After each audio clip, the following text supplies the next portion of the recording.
तो कभी कभी अजीब अजीब हालात सामने पेश आते हैं।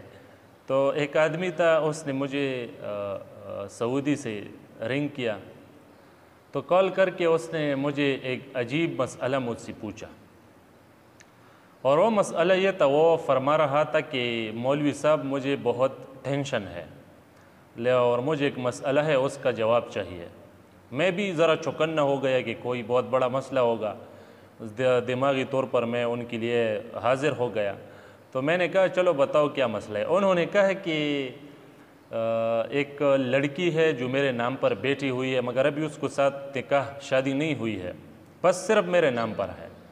और मैंने उसको गलती से तलाक दिया, और मेरा तलाक देने का कोई भी इरादा नहीं था, बस कुछ भी मेरे जहन में नहीं था, बस मुझसे ये काम हो गया, ये गलती हो गई, अब क्या होगा मौलवी साहब। तो मुझे तो इख्तियार बड़ी हंसी आई, और हमारे साथ जितनी भी दोस्त बैठे थे तो वो भी बहुत हंसे जब उन्होंने ये हालात सुने। तो मैंने उससे कहा कि ओ भाई, तलाक से तो निकाह ख़त्म होता है, और यह निकाह मौजूद ही नहीं है, यह आपकी शादी ही नहीं हुई है, तो आपने आपके तलाक से ये किस तरह से बात ख़त्म हो जाएगी? अभी तो आपकी शादी भी नहीं हुई है।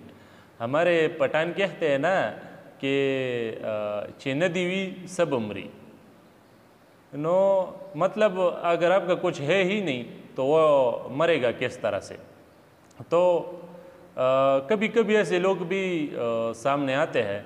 अगर वो इस वक्त मेरा वीडियो देख रहा है तो माज़रत चाहता हूँ, आपका नाम नहीं लिया, आपका कोई पता नहीं दिया, लिहाजा खफगान करने की कोई ज़रूरत नहीं है। और ये मैंने वैसी जनरली बात कह दी, किसी का जहन आपकी तरफ नहीं जाएगा और ना आपको कोई जानता है। और ये तो वैसे बस दोस्तों की तफरीह के लिए एक वाक़या उसको पेश किया।